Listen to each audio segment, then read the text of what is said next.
This is Holding Left Edge with Christian and Simon. Nice. Sexual. We're going. We are back again.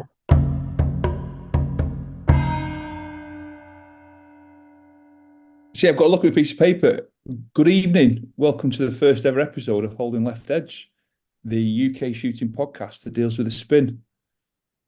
I'm Simon, that's Christian. We were going to do introductions in a different way, but it's done now, isn't it? It's done, yeah. I think that's as good an introduction as any. I think anyone that is listening to this has been daft enough to listen to one of our podcasts before, so probably knows exactly who we are. Possibly, but what about those that don't know us? For those that don't know, you go first then, because your name's first on the avatar. So, so I'm Christian. I, along with Simon, used to host the GBPRA Shooter Ready podcast.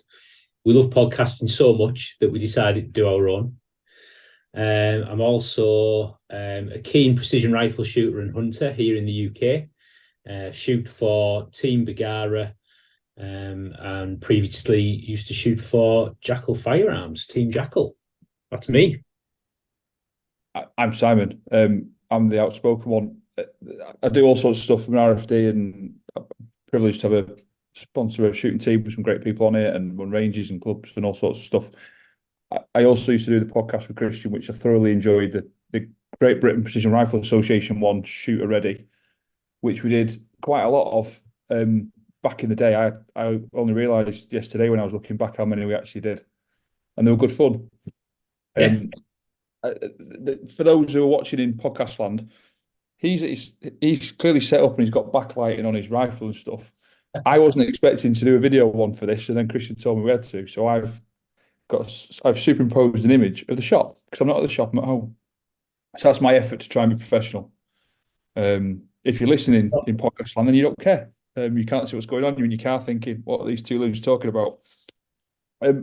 Nothing like winging it. We're certainly not professionals, that's for sure.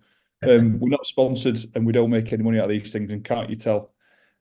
I really enjoyed the podcast we did. The podcasts we did were very focused on one specific objective, to promote the GBPRA, and we'll talk about GBPRA in a short while, but they were very focused on that, so we couldn't really go off piece too much without running the risk of upsetting people. I think once we stopped doing those podcasts, we missed them, and we missed the opportunity to talk to good people about good things. So we kicked it about for a while, and we realised I think we needed one. Certainly, we've had lots of feedback since. Why have you stopped doing podcasts? Why aren't you doing podcasts? I know, Christian, last week you were speaking to someone, a prominent podcaster, if that's what they're called, from overseas, who was saying, why are there no UK podcasts about shooting? So it's certainly something that needs doing. The UK shooting scene's changing, evolving at a rapid pace. And I'm not just talking about precision rifle, because it's easy for us to be pigeonholed straight away into that. But I'm talking about all dynamic shooting. We've had a lot of change in the last couple of years, and we've got a lot of change on the horizon. The UK legislation ain't going to get any easier for people to own firearms, and rightly so, but also ranges and things like that are coming under a lot of scrutiny. So we've needed a decent podcast for a long while, and hopefully we can fill that gap and have some fun along the way and a few beers. Yeah, well, and here we are, episode number 1 of what we hope. Do we have to give him a name? Or is it just episode 1? Joe Rogan calls his podcast something, doesn't he? I think episode 1's good enough for now. We'll figure out what the name's going to be afterwards, I guess. Fair enough. How about an introduction to Holding Left Edge with Simon and Christian? An introduction? Yeah. That's why you're the brains behind the operation. That'll do us, mate. That'll do us, I think. But you're right. We really enjoyed doing the Shoot Ready GBPRA podcast. Long may Shooter Ready continue with the new guys that are taking over at the GBPRA at the moment. Myself and Simon, we decided to stand aside at the re-elections back a month or so ago. It was now. So you've now got the GBPRA, a new media officer and a new vice chairman, and we wish the team there every success, and we hope Shooter Ready continues to be a great success. But as Simon said, Shooter Ready has a very focused, very narrow view on the precision rifle scene, primarily in the UK, but also abroad. And what we thought was needed for the UK was a podcast that was a little bit broader. There are other shooting related podcasts in the UK, but they tend to be on a hunting, covering the hunting scene. So this will very much be about target spots. But yeah, there'll be quite a bit of talk about precision rifle, because that's very close to our hearts, as a lot of the listeners will know. And we did have some feedback from a lot of people just recently about how they really enjoyed listening to our early podcasts together for the GBPRA, and they were saying that they really liked it. It got them into the sport. That was quite humbling. That it was. I was quite humbled by that. And that feedback was there. They'd like to see myself and Simon doing something again, podcast nature, in the future. So we thought, right, new chapter in our lives. Now we've moved away from the GBPRA, so now's a good time for us to think about a new format for a podcast. And on that, promoting the sport is an art form, really. Someone that has a shooting lane business, Facebook and Instagram are in the future, on the way to promote shooting. Censored extensively. Filming events, which is something we've been really keen on in the past, and we'll talk about filming events in a short while, and getting things on YouTube is clearly the way forward to get your message out there. You can put the most fantastic article or advert on Facebook or what have you. You can't guarantee it'll be there the next day.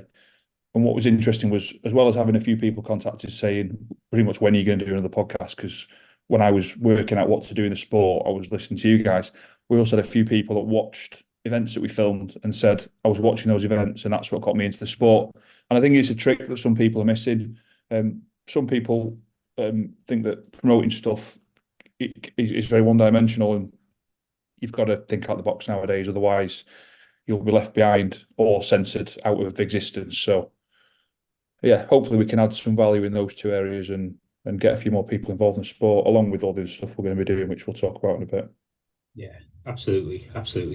So I guess we've covered off the reasons for the new podcast, what generally, sort of broadly, what we're going to be covering in the podcast as well. Should we talk a little bit about some of our other new endeavours, Simon? I just wanted to just very quickly, you mentioned the GBPRA, and we've stepped away from that there now for a number of reasons, primarily because we've got too much stuff on, but also to give some other people to come along, a chance to come along and have a go at stuff. I don't think either getting involved in the GBPRA, we had no idea what we were getting involved in. It was a great experience. We got to work with some fantastic people. And the mission for the GBPRA was always, in my simplistic way of explaining things, was to get steel shooting on Bisley. Once we got steel shooting accepted by the NRA on Bisley, it was mission accomplished. Whether private companies decide to run events is something that's completely out of our control or out of the GBPRA's control.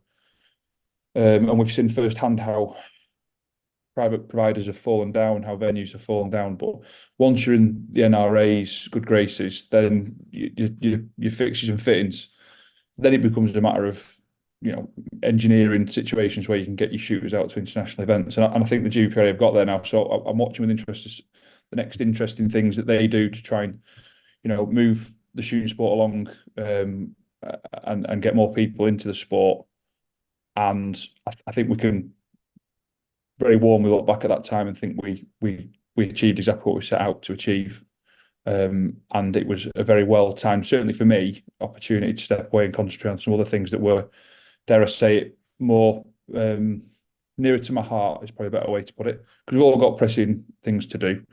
Sometimes you've got to focus on the ones that mean more to you.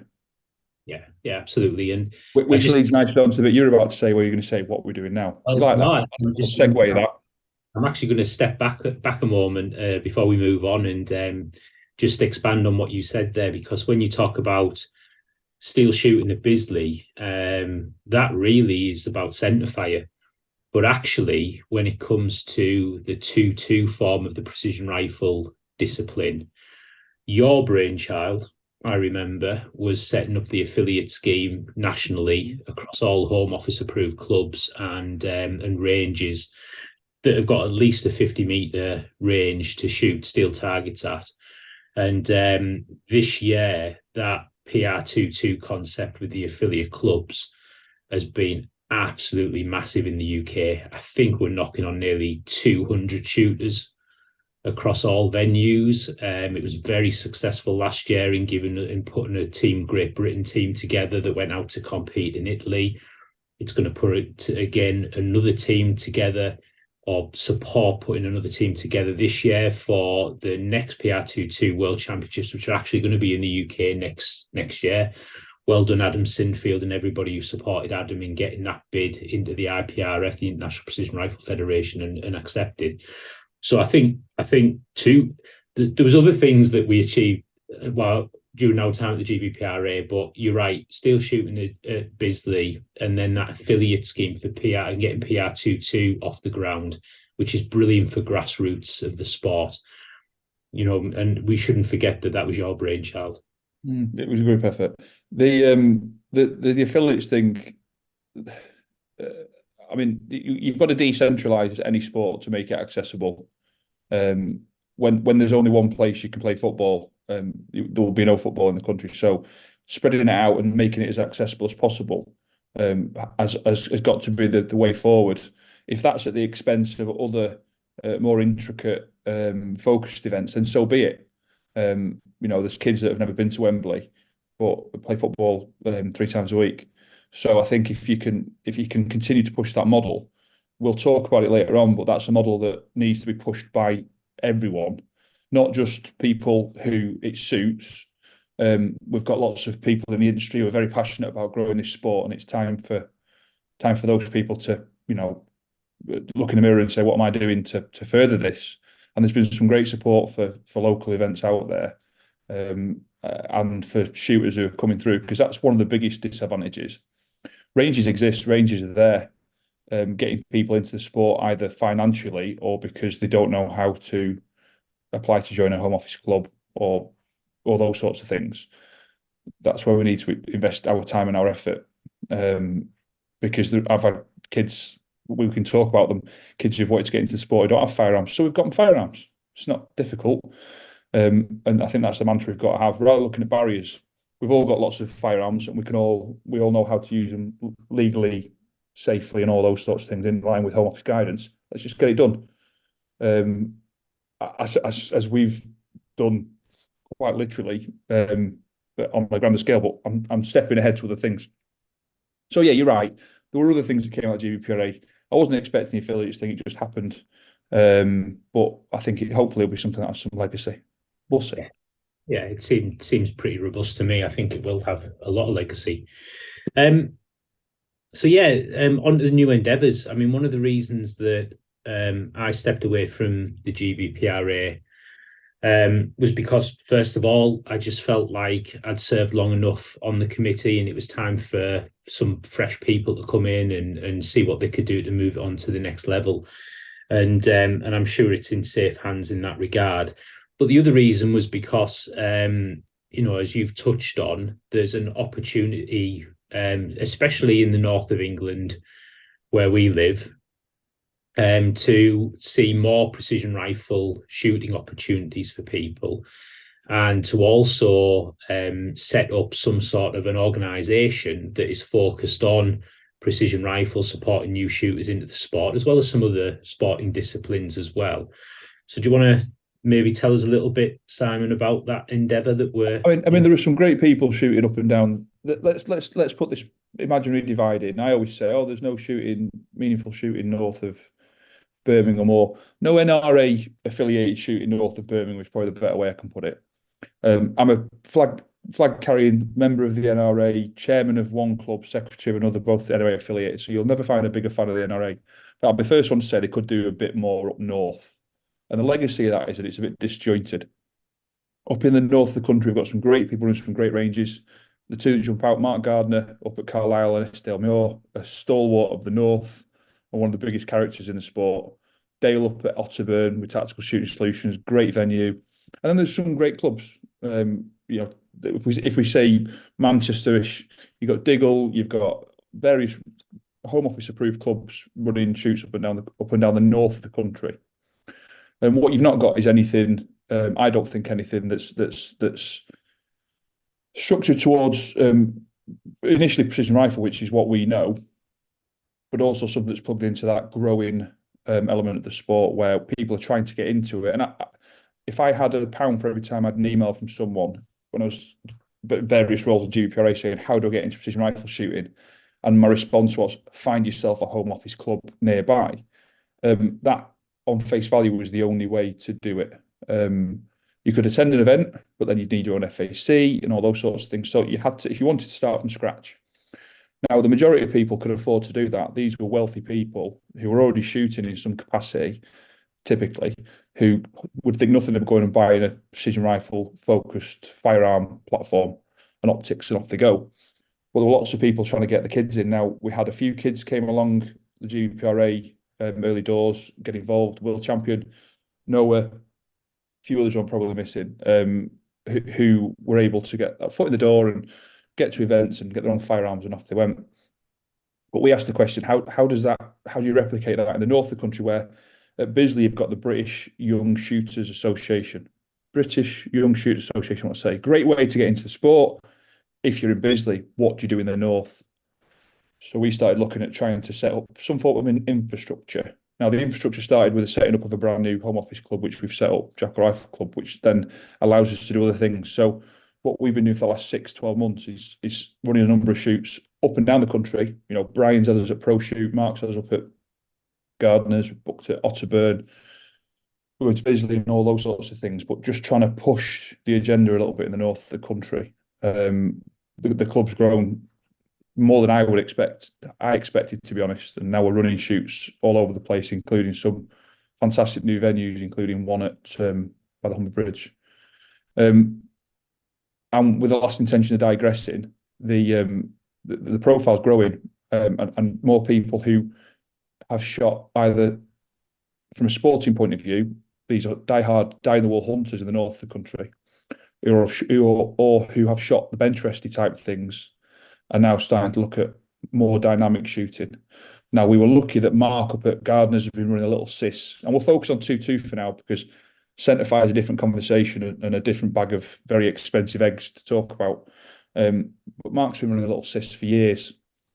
And what we saw was a genuine disconnect between what they were doing there and the south of the country, because people don't want to travel. What we've got within our club and team and immediate group, we've got people from Poole, we've got people from Humberside and Middlesbrough, all meeting up and down the country at different ranges to shoot and get together, and the network is growing significantly. So, without going on in circles, we've looked at how we then take that model and get kids involved. And the only way you can do it legally, unless you're a commercial range with all the commercial trappings, and they can run their business however they want, they're not necessarily accountable to the local police forces in terms of sharing records of people shooting, is we set the club up, and the club is the vehicle to do that. Since we've set the club up, we've taken on a number of juniors. Can't think how many, don't quote me, including a couple of promising juniors who have got a background in non-FAC shooting. And I won't name them on here for the sake of embarrassing them. And it's our intention to support these juniors going through into competitive shooting sport, dynamic shooting sport. And we're doing that without stealing the thunder of a whole of the podcast we've got to talk about later on, by setting up an academy which is going to be sustained and supported by industry, where these kids can come. And when I say kids, the two underrepresented elements of our shooting community are ladies of all ages, and juniors, including male and female. We've got ladies. I'll say grown-up ladies. I wouldn't say mature ladies, doesn't sound right, but we've got young ladies and grown-up ladies who've joined the club with a view to finding their way into competitive shooting. On a couple of occasions, these are partners of people that are already shooting, who, I can be blunt because I can say what I want, I've gone to other events and not felt particularly welcome. There we go. I've said it's out now. That's unfortunate that's happened, but they weren't our events. So we're looking to try and make it a bit more family focused and get people to come and take part. I can safely say, with the exception of my 4-year-old daughter, who, shooting is the moon to her at the moment, all my family, including my wife, are members of the club and are actually looking forward to getting involved in competitive shooting. So the point I'm making here, without going around the houses, is find a way to get people into shooting. If you're somewhere and you're wondering why shooting isn't growing and why your events don't have enough people coming to them, you're a home office club, be a bit proactive about it, which is what we're doing up here. The response we've had from the members has been phenomenal. The response we've had from the industry, who very kindly, that's a whole other podcast, we'll talk about that, who have come to the table to support us, which is fantastic. And the ranges that we're working with. That's Jackal Rifle Club. We're not going to dwell on it too much because I'm stealing material for. We'll do one massive 18-hour podcast and we'll just talk about it all. We'll never have to do another one. Can I just say though, you need to really, because I think I've probably run out of vowels now. You did, you did touch there on commercial ranges, and since we started the work on Jackal Rifle Club, 2 precision rifle competitions have started up in the north, one in the northwest, one in the northeast. Papermine Woods over in Lancashire. Yeah. Ran by Sam Stewart, and then Jay and Dave Mercer over at DVGC near York have got a competition that's been very successful for a number of months now.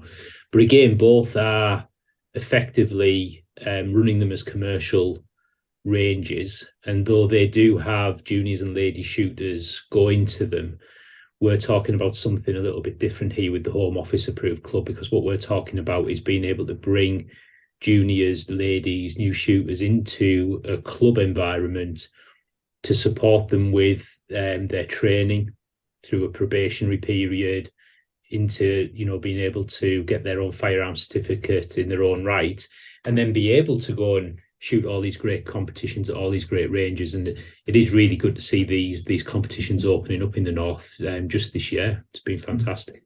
Yeah. And that's the thing about instruction. Instruction's got to be meaningful. I've been running home office clubs for a long time, and probation courses, as per the NRA manual, they're a little bit out of date. They make you safe, they make you competent, they make you aware to an extent. When it comes to sort of more specific focus instruction, and I cast mine back to when we were originally drawing up the old PR1 course material for the GBPRA back in the day with Alex White. He's got to be focused. So we're very fortunate that we've got some fantastic instructors at our club that'll be part of the academy structure. Again, not stealing the thunder, some of these people will get on, but people I would class as sort of national. You can't say international because shooting isn't international as a rule. I know PRS has a ambition to be international, but it's America versus the rest of the world. What I'd say is national quality instructors who've instructed in some of the most important arenas in the UK are going to be coming and helping us, which I'm quite humbled that they've volunteered their services to come and do it. So the point I'm making is we're looking at trying to bring in a structure to make meaningful transition into competitive shooting sport possible for juniors and ladies. Yeah. If you're out there listening, do it. If you want to do it near you, we don't hold a monopoly on it. Try and bring in something that adds value to the shooting community, that doesn't involve, again, I can be blunt because I can say it on this podcast, that doesn't just involve having customers come to you and off they go. Try and value these people, try and leave some sort of legacy with them. Try and make it free, try and make it affordable. Try and add value to, as opposed to, the other things you can do. We're trying to do it. We might be wrong. So far, so good. At least I can sleep with a relatively fuzzy feeling at night that we do something good. Well, a truly friendly, supportive club is what I feel like we've started up, and it's great to see that we've got some very experienced shooters and people in the shooting industry that are there to support those new members. It's really good. And that's it. That's all we're going to talk about Jackal Rifle Club stuff and academy for now, because that's another thing, and other events. And we're going to talk about some events that we should be hosting as a rifle club going forward. Mm-hmm. National shoot. We're going to cover the show as well as why we're doing this podcast, we need to sort of explain to you what we're going to be doing. It's a little bit disjointed, but I wrote it at the bottom of a piece of paper, and now I'm a third of the way down. We have some shooting shows in the UK. Do we have enough shooting shows in the UK? No, we don't. It's that simple. We're fortunate that we're at the shooting shows, we work them. They're not wandering around with a carrier bag full of freebies like some people. We have to stand sweating for sometimes 12 hours solid. We love it, but what that gives us is an opportunity to tell you about these shows. We're at the National Shooting Show, at the British Shooting Show, you're at the Stalking Show. We're not at the game. We're not at the Game Fair this year, are we? But we've had the British Shooting Show, which was great, as it always is. It's become a little bit tradey in my eyes. It's been a little bit. Plus, I've had a lot of customers wandering around saying that they enjoyed it and they enjoyed the stuff was there, but it wasn't really the place for them to go and buy things, which I know some people say, well, that's never what it was intended to do. But I think some people want to walk home with a deal, or it didn't really feel like that. It was fantastically represented by the industry, as is always. But I think someone described it to me as the SHOT Show of the UK, which I know is a bit generous. But you go to the SHOT Show and you don't really go there to come away with a firearm. You can wander around if you're in the industry, and I know it's industry only. But the British Shooting Show had that sort of feel to it. There weren't many people buying larger items. Fast forward to a couple of weeks ago, and the Northern Shooting Show, or the National Shooting Show, as Lee will correctly tell me I need to call it. Sorry, Lee. It'll always be the Northern Shooting Show to me. Well, it's one of them. I just call it the Harrogate Show now. It's safest. I don't get shouted at by someone. Completely, the people we saw wandering around at the National Shooting Show, and firsthand, we sold a lot of firearms that weekend, a lot of everything that weekend. It will always be my home show, and yours as well, because it's the nearest one to us, and that was great. What we look to do going forwards is try and do content on these shows so people know beforehand what the show's about, what's going to be there, who's going to be there, and try and make people's decision making a little bit easier, so that if they're going to be going to one of these shows, and we'll cover all of them. If you've got a shot there that we've not heard of, and who knows, there might be some more shows coming in the pipeline soon, which would be really interesting. Then we'll try and make sure that's covered. That if nothing else, you can flick through the list of podcasts we've done and see the last 2 or 3 about the British Shooting Show, and hopefully we can wander around. Christian's good at wandering around with a microphone and filming stuff. It's not my cup of tea, but I'm sure he can get amongst it all at these shows for you. The hot topics that come up in the shooting scene, we'll try and deal with. I have lots of people ask me questions about things like the lead ban, and they don't understand what's going on. So who knows? We'll get someone on from a knowledgeable point of view in relation to what the proposed lead ban was, what it actually is going to mean in the wash. And when we talk about knowledgeable people, I really like to get some knowledgeable people on.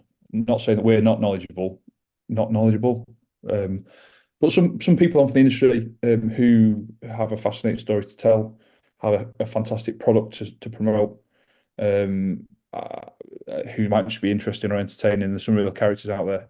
As long as they're not too drunk, we should be all right.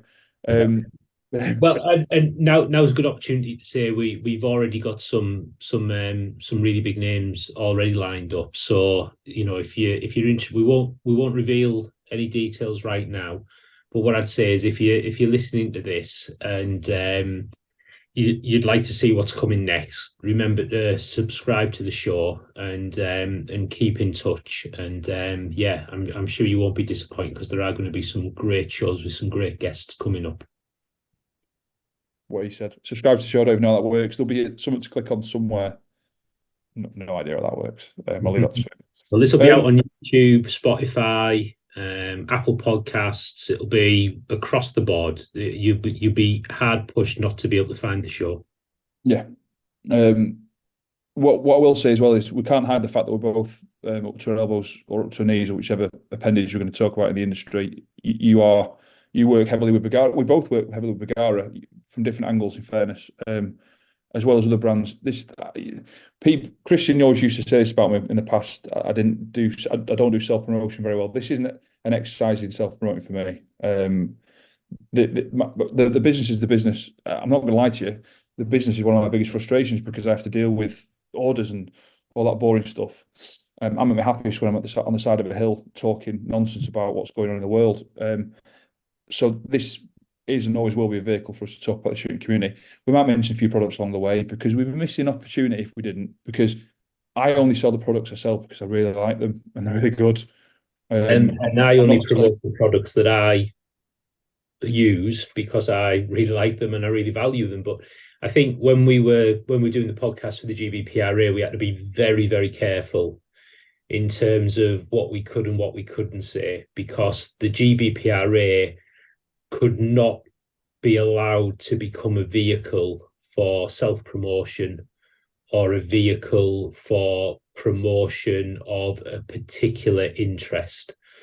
In the shooting industry. It's a community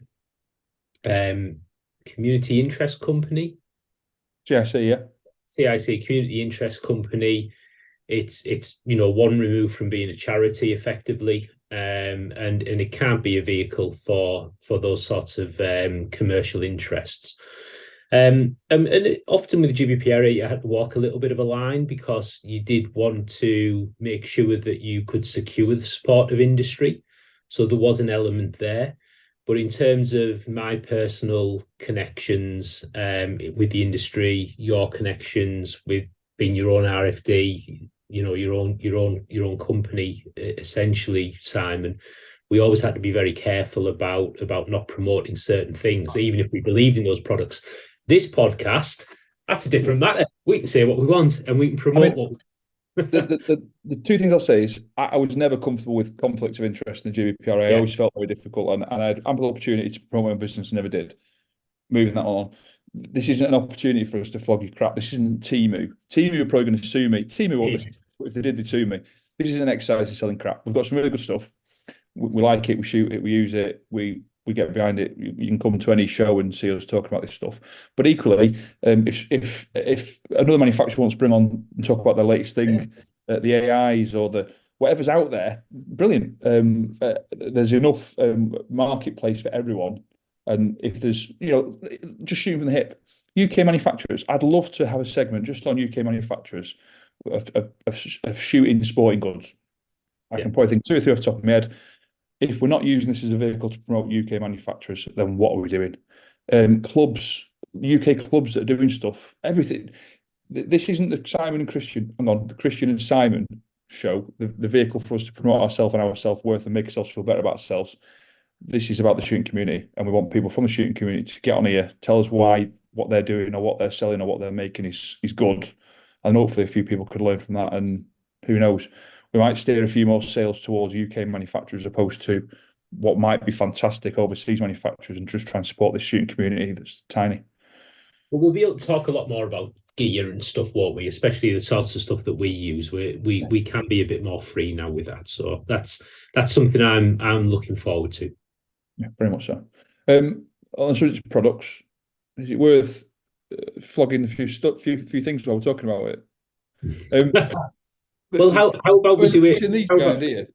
That picture's which one of as well? Yeah, these are real ones. Mine are pictures that from the shop. Yeah, I mean, we've said about now. We've sort of modestly said that we're not about flogging stuff, and we can't get away with the fact that we've got business. I've got a business interest, and you've got a professional, contracted sporting interest.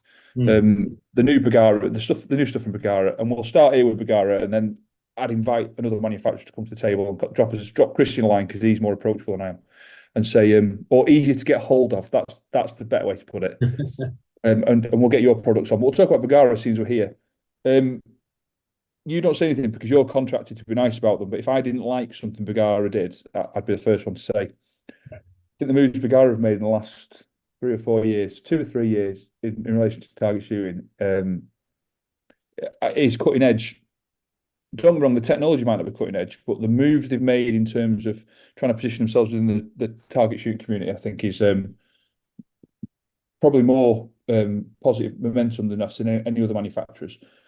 MDT have always been making chassis like this, and AIs have always been AIs, and lots of manufacturers have been in a solid rotation with their products for 4 or 5 years. With the move away from the BMP, correct me if I'm wrong. Yeah. And which one was in a Masterpiece Arms? chassis. Oh well, that was for the North. That's for the North American market. But yeah, And when you looked at competition chassis Bagaras, that's what you saw. The evolution to get into MDT chassis products, if that's the correct way to explain it. And I think, no disrespect to Bagara, but more interestingly, some of the most phenomenal factory-made barreled actions. yeah, Not machined, not gunsmith made, not actions mounted to competition barrels, off the shelf, in a box. Number 7 heavy contour stainless steel barreled actions. drop it in whatever chassis you want. Yeah. If you haven't had a chance to get your hands on these, drop me a line. I've got them in stock. You can come and play with them. Come see us at show. Christian, you've been running one. Well, you were running one in. You ran one in Italy initially, didn't you? You got the first dibs on one, didn't you? Yeah, Luca. Well, the barreled actions. Luca runs a 6.5 Creedmoor 26-inch barreled action, stainless steel, and also a 2.2 20-inch barreled action. He used the 2.2 in the World Championships in Italy last year, and then yeah, I've just collected over my shoulder there the Bagara Premier Elite, which is a Premier Bagara action 26-inch number 7 profile stainless steel barrel, top of the line. TriggerTech diamond trigger, and the superfluous MDT Elite chassis. It's just a great package. Superfluous, is that the word? I don't know. It sounded good, didn't it? I thought superfluous meant something you didn't need.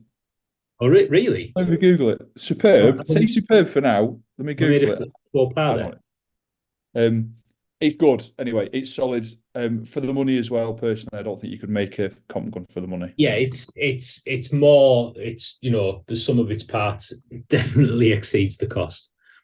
And this is again the thing about us not having to flog stuff. I've sold. So I don't know how many I've sold. Sold a lot. I don't need to come in here to tell any more. I've got customers on rifles and barrel actions on back order. These things just sell themselves. If you're listening, Artemis UK, great company to work with. Artemis Outdoors UK, should I say correctly? If you're listening, get me some more because we've run out, and we need some more, especially 308s. As someone that sells firearms, they sell themselves. There's two types of people. There's people that want an entry-level firearm and will make something and get it. Then there's people that have been shooting for a considerable or a reasonable amount of time that know exactly what they want. They understand that to get to the next level, they need to step up in terms of the build quality of what they're using. And I think when people get to that point, typically I've had them stood there saying, right, well, I've been shooting a factory gun for a while. I want to get onto heavy barreled pump gun. I want triggers and all this sort of stuff. At that point, then they look at things that are priced sort of £5,000, and there's lots of factory guns out there, AIs and what have you, that you off the shelf and away you go. And the MDT Elite from Bagara is that sort of money, if not a little bit less, certainly less than some of the competition. So I think it's very well priced.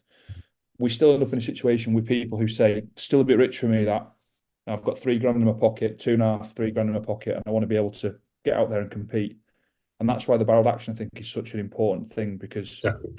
Remy 700 short action footprint, drop it straight into. There's people that probably got 2 or 3 of those chassis just lying around from previous projects. You can pick up a second-hand one. So conceivably, you could be out there shooting without an optic, obviously. You'd be out there shooting for like £2,500 or less.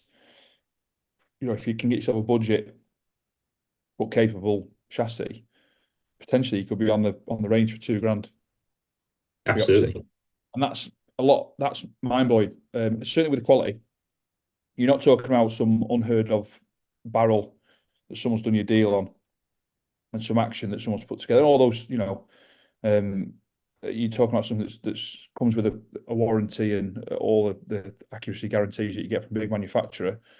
And also, most importantly for me, which is like why I like dealing with Bagara and Artemis, is an actual infrastructure that you can utilise to get things fixed if they're not right. Because there's not a firearms manufacturer out there that gets them all right. None. We're not in the business of naming and shaming, but we all know we've all stood on the firing line and had something fail that shouldn't have failed, that cost a lot of money. That's life. Teslas fail, Lamborghinis fail. It's human nature. But when you're looking at asking yourself the question, and I have this with Vortex, fortunately behind, I love working with Vortex. I won't. They won't be offended when I say that there is better glass out there. For the UK, what you get from CSW and Chris and Co is a fantastic support network for something you buy. So it makes it an easier sell for me because I can say, well, this is the optic you want, it's the quality you want, it's the price you want, but then the customer service behind it makes it better value. Yeah. And I would say the same goes for Bagara in that there's an infrastructure yourself, Lewis, and others who will support people with getting any issues addressed or even just helping people out when they're getting used to a platform. And that's why, again, it makes Bagara a little bit easier of a sell for me. I think we both appreciate making your money go as far as it can go and getting good value. And I think that's reflected in the brands that we use, support, and so on. Yeah, you're right. Because a tight Yorkshireman. So the moral of the story is, if you want good business relationships, work with tight Yorkshireman. Is that what you're saying? That's it, I think. Yeah.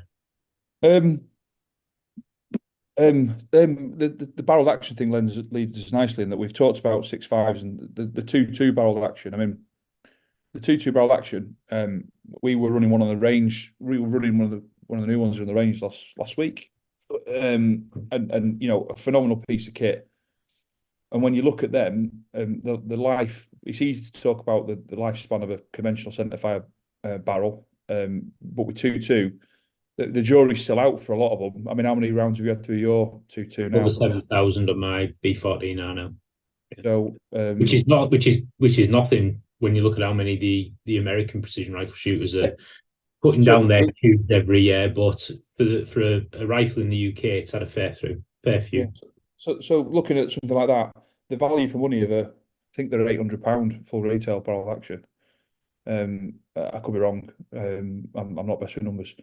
And how long that could last you, and then the potential to have those barreled actions moving around between juniors and people getting into the sport, or even, you know, fully fledged adult competitors within the sport.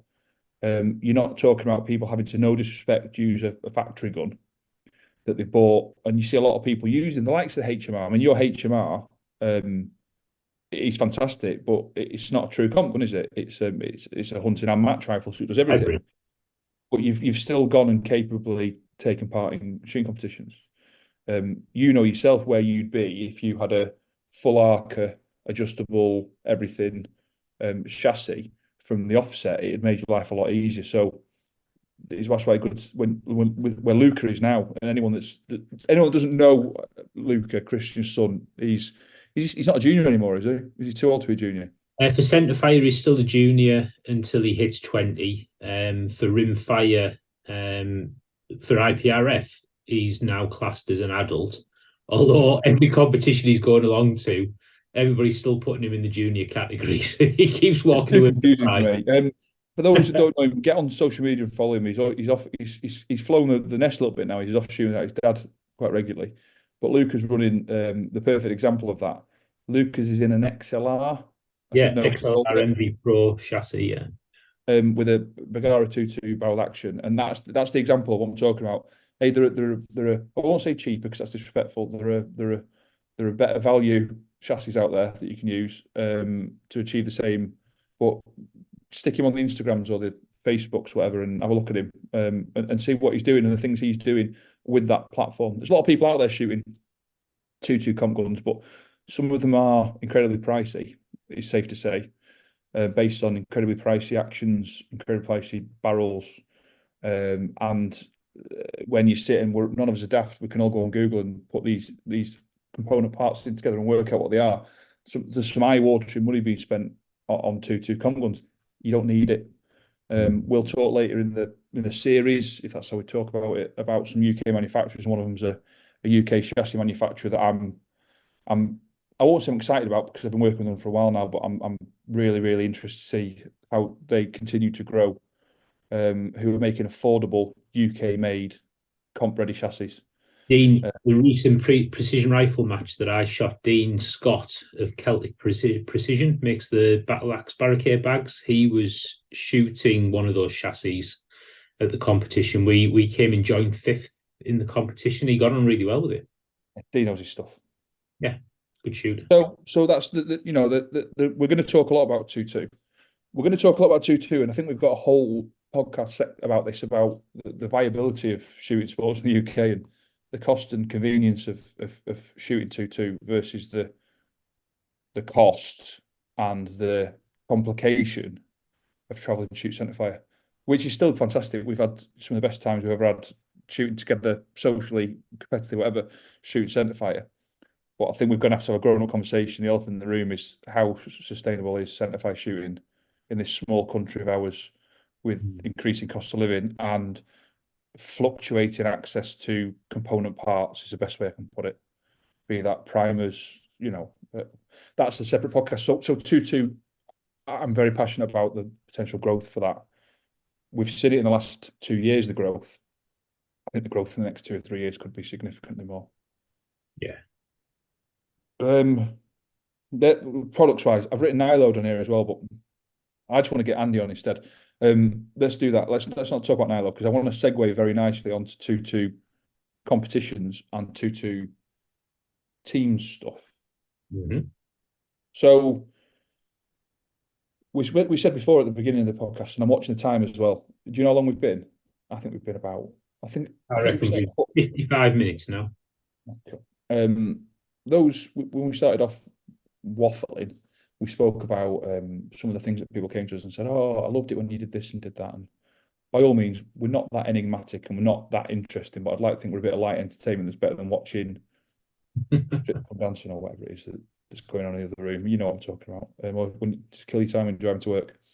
One of the things that people really liked, there's a video out there that was produced by MFG, Mark Ferns, and his team down at Poole, which was a GBPRA Teams event. Now, if you do one thing off the back of this podcast, go onto YouTube and type in GBRA Teams.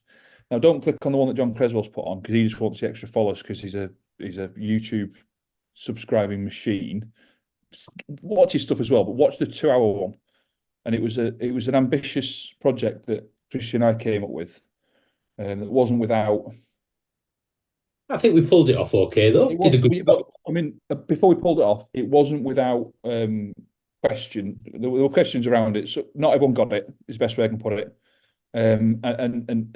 I'm a firm believer in that if you're going to grow a sport, it needs to be a sport.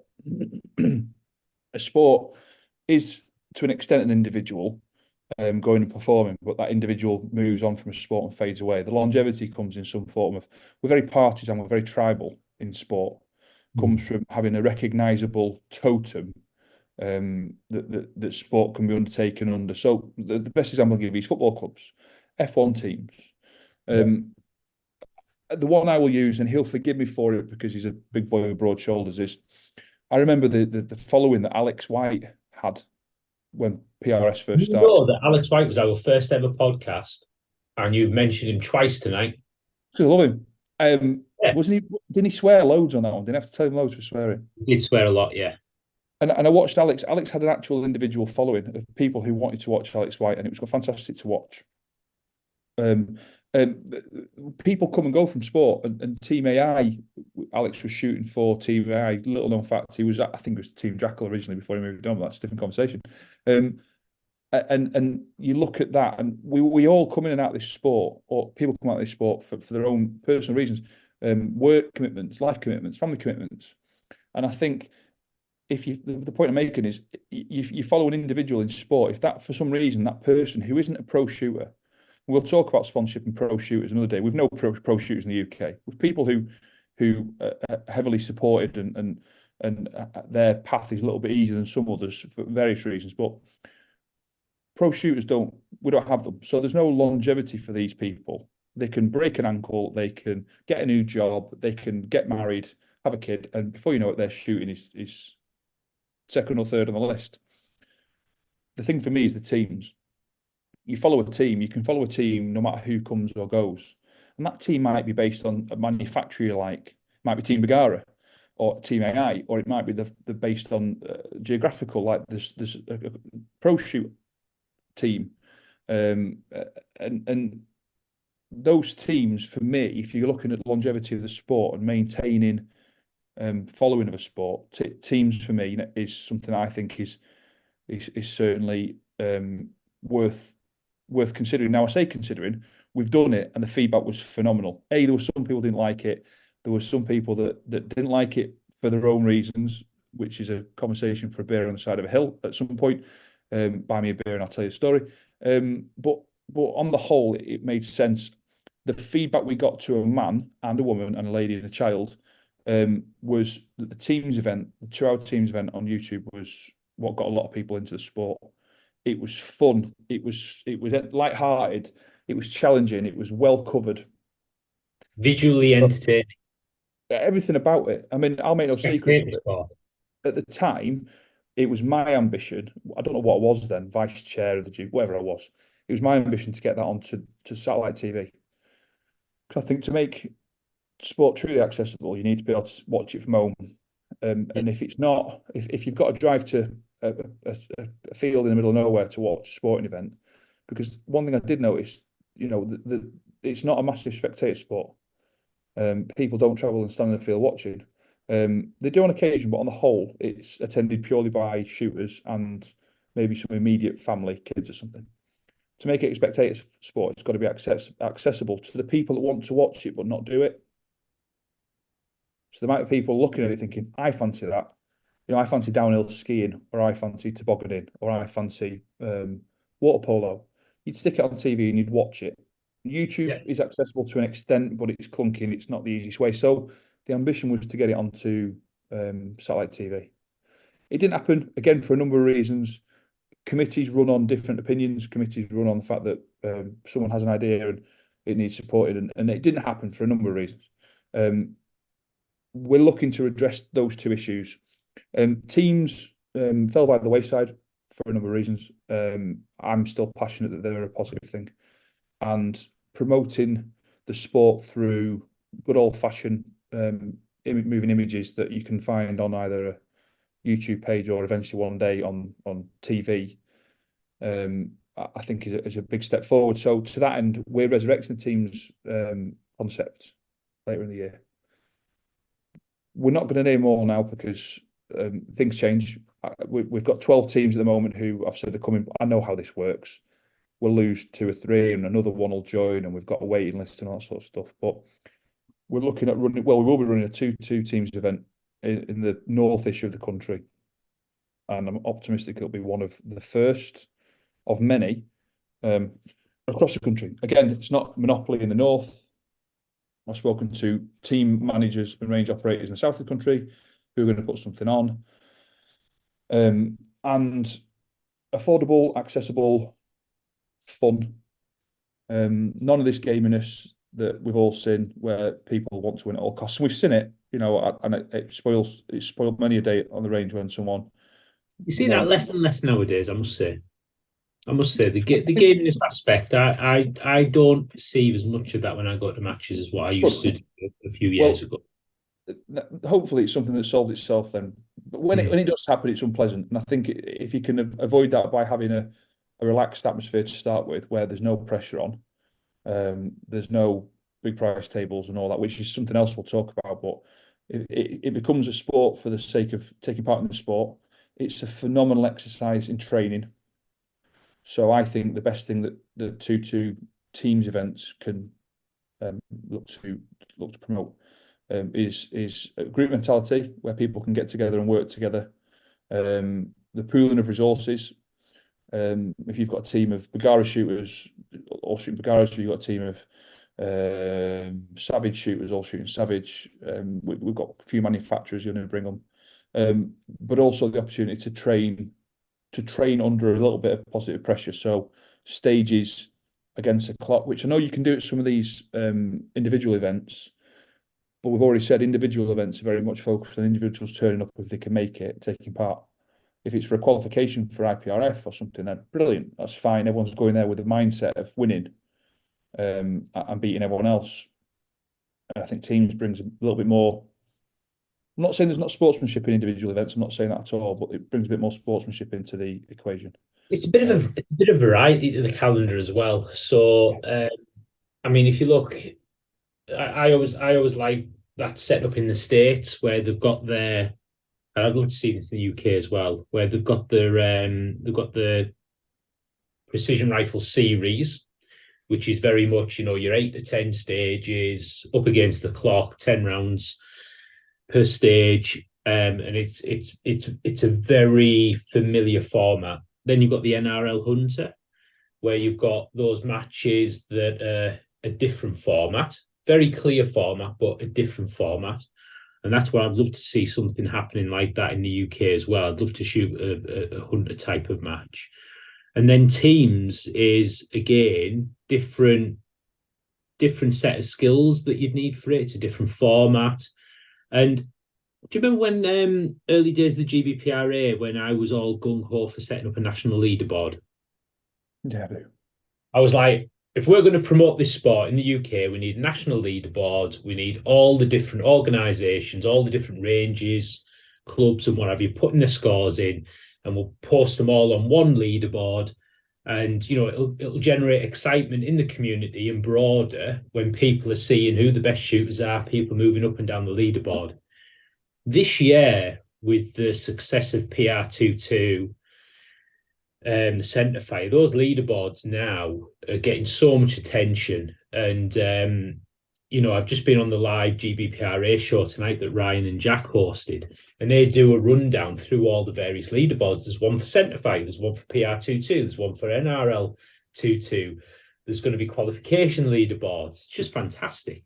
If you could do that, like you mentioned about like football, with a team, an AI team, a Bergara team, an MDT team, something akin to that. I think that would be absolutely fantastic to see. What I'll also say, he's right in what he's saying, but the other important element of teams is, of the 12 teams that we've got on the list at the moment, and there's 16, I think there's 16, we can't manage 16 venue-wise, but of the 12 teams, 4 of them, I want to say, are home office clubs.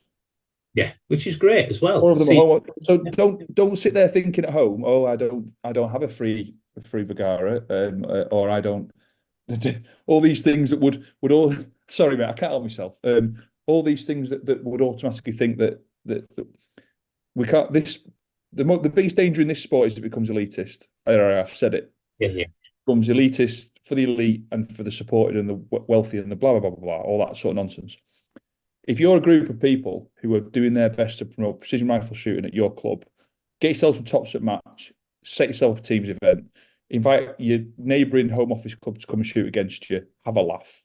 Yeah. Super League football, the lowest possible level, that's how you grow the sport. You make it accessible, because the PR22 thing, which we all know I've been very passionate about from day one, it's great. It grows things at a club, and then people tend to migrate away from the club to go and shoot competitions elsewhere. Your range is your home ground. Our range is our home ground. We'll be inviting 11 teams to come and take part against our team, and then we're going to be invited to their ground to go and play them. And on it goes. If this was 200 rounds of Centrefire, and you nearly shot out 65 Creedmoor barrel that we're asking you to use, different ball game. We're talking about pennies worth of 2.2 in affordable rifles. Typically, and this is the thing, I'm not going to get my high horse about home office clubs. People shoot where they want to shoot. The benefits of shooting with a properly run home office approved club on a properly run range means that you get access to club firearms that you don't otherwise have. So if you're an individual looking to get into PR22 and you're thinking, I haven't got a firearm, you're knackered. Miniature rifle exemptions, that's a different podcast in itself. I don't even want to talk about that for the same reason. We're not even going down that road. You're a member of a club, you can use their guns. A home office club can travel to another home office club, and as long as everything's right in terms of legality and all that sort of stuff, and everything's done properly with proper grown-ups, then you can use your club firearms to take part in a competition at someone else's range. And on it goes. Properly run clubs will support you more than not properly run organisations. Yeah. That's the RFD in me towing the official party line. So teams, when we've got the full list of people announced who are coming, and there's some crackers from different countries. How many continents are you up to at the moment? Again, How many confirmed are we up to at the moment? well, 12 officially confirmed, but 16 on the Okay. list. But then I've got, another one today and stuff like that. So we're certainly going to be at 10, which was the number that I wanted. Yeah. If less were less, I'm not going to lie, I'm match directing it. So if it's less, I'm not going to lose any sleep. But yeah, so teams, again, let us know what you think. If you bump into us or you're on social medias and you want to drop Christian line, Christian, because he picks up his stuff better than I do. Let us know for Lunatics. Let us know what you think. I think it's a great idea. I've seen it firsthand. We raised some money for charity at the first one. We got some really interesting people there. Proof of the pudding's in the eating. Get yourself on the 2-2 on the 2022 GBPRA teams match at Orion, the 2-hour one. Watch it, see what you think. We'll replicate that. We'll look to get some media coverage of it. We'll look to put some stuff out on the YouTubes.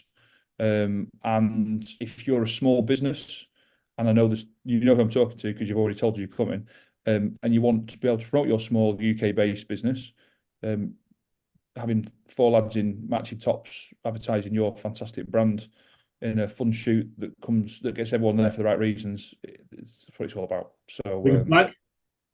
Say again. Bring a flag.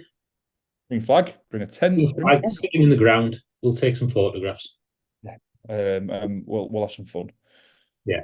Teams. That's teams. Stop talking about teams. We're nearly at the end. Do we need to talk about our first guest? Our first. Yeah, you know what? I made a schoolboy error tonight. What?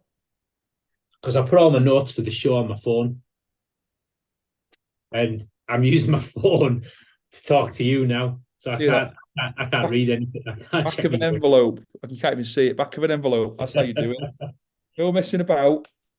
Back of an only because it's on my notes on my iPhone thingy, so I just scribble it across. You don't need. You've been fiddling with something all night. What have you been fiddling with?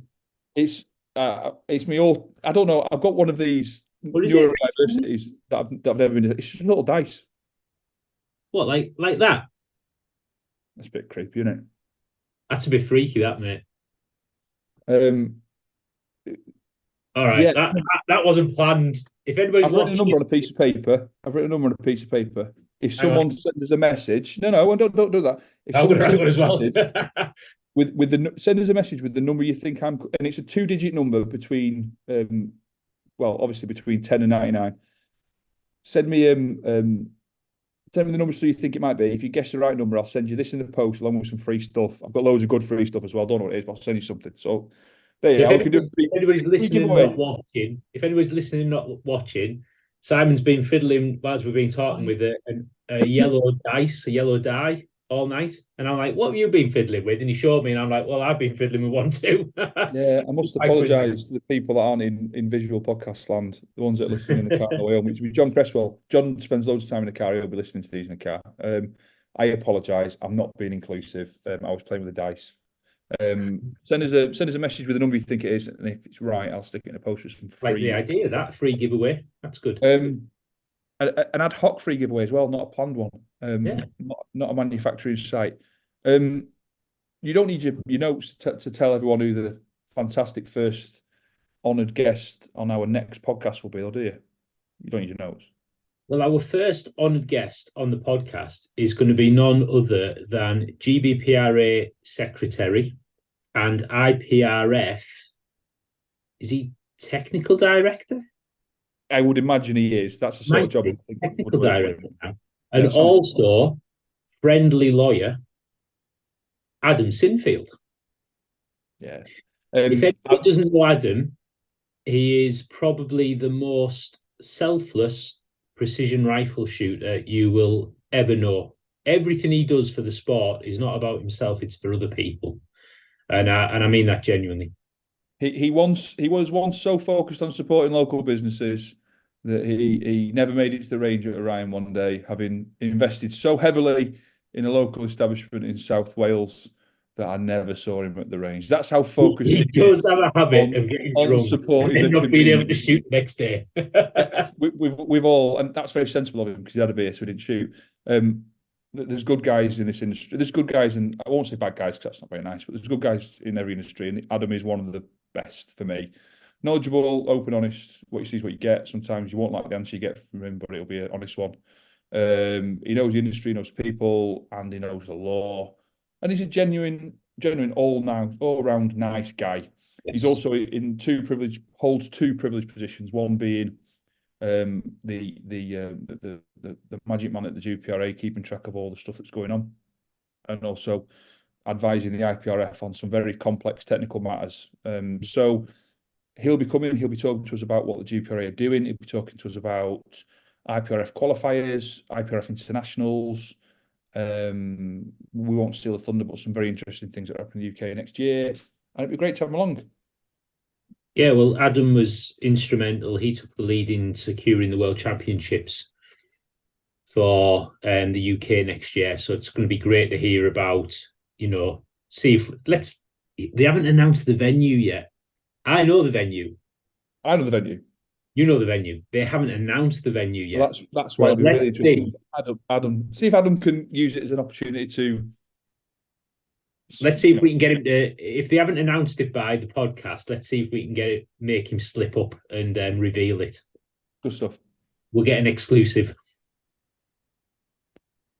And then, like we said before, with a long list of people who want to get on this podcast, talk about lots of things. You can always tell when these podcasts are good because the time flies. We've probably an hour and 10 minutes into it now by the time we've wrapped it up. Been worth Joe Rogan's gone for over 3 hours sometimes, so let's not worry about time. Yeah, I mean, remember when I got referred to as the Joe Rogan of, what was it? What did you call me that? The Joe Rogan of something. It was an insult, I think. It was a compliment that was shrouded in insult. I don't know. Oh, you might have to remind me of that. I don't know. Yeah, it was probably one of those podcasts that we didn't get to put out because the guests had too much beer, so we decided not to put it out because we had a few of those in the past. Listeners in podcast land. Mate, it's been great. Thanks for coming on board, agreeing to do it. We've got plenty more of these coming. Go. Even if we don't get any listeners, it's just going to be good to be catching up once or twice a month just to shoot the shit, have a couple of beers together and just talk things over, mate. So yeah, I've enjoyed tonight. It's been good. Yeah, good stuff. Right. We'll look to another podcast soon. This one will be available on all the platforms that he said. I don't know what they are. They're just things on the internet. We'll advertise it on InstaFace and stuff like that as well. So thanks for listening. Thanks for watching. And hopefully we'll see you next time. Just for those that don't know, Christian likes always to have the last word, and it's normally something quite inspiring. So over to you, Maestro. Well, I used to just say be good to one another. So yeah, be good to one another. See you next time. Thanks, folks.